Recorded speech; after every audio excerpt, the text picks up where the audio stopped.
Please subscribe my channel and like my videos. Hello दोस्तों, आज मैं आपको जो कहानी सुनाने जा रहा हूँ यह राजस्थान के जैसलमेर से 18 किलोमीटर दूर स्थित कुलधारा गांव की है। इसे भूतिया गांव के नाम से भी जाना जाता है। कहा जाता है कि बहुत समय पहले एक श्राप के कारण यहाँ पर रहने वाले सभी लोग एक ही दिन में गायब हो गए थे।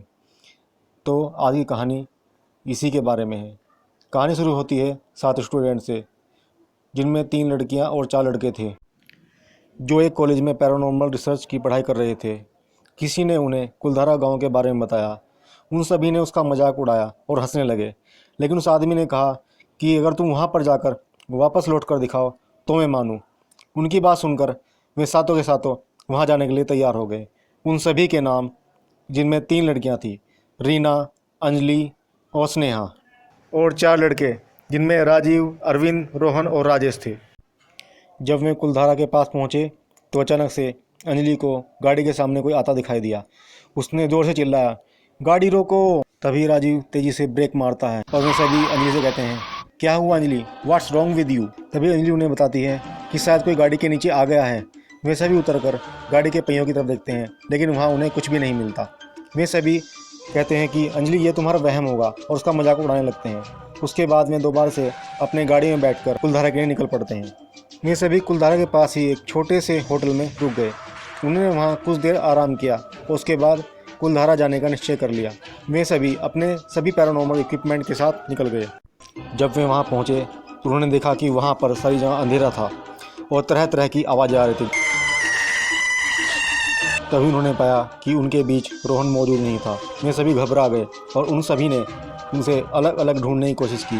तभी कुछ दूर राजेश को एक टूटे फूटे मकान के पीछे रोहन की बॉडी मिली, जिसे बहुत बुरी तरह से मारा गया था। उसकी गर्दन की हड्डी टूटी हुई थी।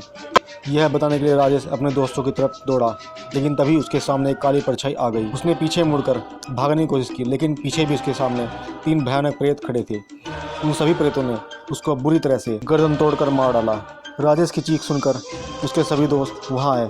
उन्होंने राजेश की बॉडी को बहुत बुरी अवस्था में पाया। उसी कुछ दूरी पर रोहन की भी बॉडी पड़ी हुई थी। वे सभी घबरा गए थे कि हमारे 2 दोस्त मर गए हैं, और अंजलि कुछ ज़्यादा ही डरी हुई थी। वो कह रहे थे कि हम सब मारे जाएंगे। तभी उन सभी ने निश्चय किया कि वह यहाँ से निकलेंगे, और उन्होंने वहाँ से निकलने के लिए रास्ता ढूंढना शुरू कर दिया। उनमें से रीना की टॉर्च खराब हो गई और उसका हाथ अरविंद के हाथ से छूट गया। वह उन सब से बिछड़ गई थी। उन चारों ने उसे ढूंढना शुरू कर दिया। कुछ ही दूरी पर उन्होंने पाया कि रीना की बॉडी पड़ी हुई है। उसका सर उसके धड़ से अलग था, जो कुछ ही दूरी पर पड़ा हुआ था। वह देखकर और भी ज़्यादा घबरा गए और अरविंद फूट फूट कर रोने लगा। तभी राजीव, अंजलि और स्नेहा ने उसे समझाया कि अरविंद, अभी यह समय रोने का नहीं है, हमें यहाँ से बचकर किसी भी तरह से निकलना है। लेकिन उन सभी के पैरानॉर्मल इक्विपमेंट खराब हो चुके थे। वे चारों इधर उधर भागने लगे और उन्हें ऐसा लग रहा था कि जैसे कोई उनका पीछा कर रहा है, उनके साथ दौड़ रहा है। उन्हें इस तरह तरह की आवाज़ सुनाई दे रही थी। वे चारों घबराहट के कारण एक दूसरे से बिछड़ गए। स्नेहा अपने तीनों दोस्तों को ढूंढते हुए पुराने मिट्टी के मकान के पास पहुंची, जहां से उसे अपने तीनों दोस्तों की आवाज़ें सुनाई दे रही थी। से आवाज़ आई, स्नेहा हम यहाँ हैं, आ जाओ। लेकिन जैसे ही वह उस मकान के अंदर पहुंची तो वहाँ एक तलवारधारी प्रेत ने उसके शरीर के 2 हिस्से कर दिए। अरविंद को स्नेहा की चीख सुनाई दी। वह उसकी चीख की तब दौड़ता हुआ गया। उसने देखा कि स्नेहा के शरीर के 2 हिस्से हो चुके थे। वह घबरा गया और अपने बचे हुए दोस्तों को ढूंढने लगा। वहाँ से कुछ ही दूरी पर उसे एक कुआं मिला, जिसमें से उसे उसके दोस्त राजेश की आवाज़ आ रही थी। वह उसे बुला रहा था, अरविंद मैं यहाँ हूँ।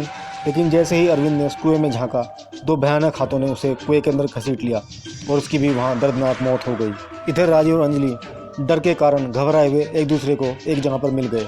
दोनों काफ़ी घबराए हुए थे और अपने दोस्तों की मौत पर दुखी थे, लेकिन उन्हें अपनी जान बचाने का कोई ना कोई रास्ता ढूंढना ही था। तभी उन दोनों ने भागते भागते यह महसूस किया कि उनके पीछे चिल्लाने और पैरों की गड़ाहट की आवाज़ें आ रही हैं। अचानक उन्हें रास्ते में एक पीपल का पेड़ दिखाई दिया, जहां एक शिवलिंग था। वे जल्दी से उस पेड़ के नीचे पहुंच गए और शिवलिंग के पास जाकर उन्होंने भगवान शिव से प्रार्थना की। तभी शिवलिंग से एक दिव्य रोशनी निकलने लगी और वे भयानक आवाज़ें आना भी बंद हो गई। वे वहां सुबह तक होने तक बैठे रहे। इस प्रकार केवल राजीव और अंजलि ही उन 7 में से बच पाए। तो ये थी आज की कहानी, जो मुझे अंजलि ने ही भेजी थी। Thank you. Please subscribe my channel and like my videos.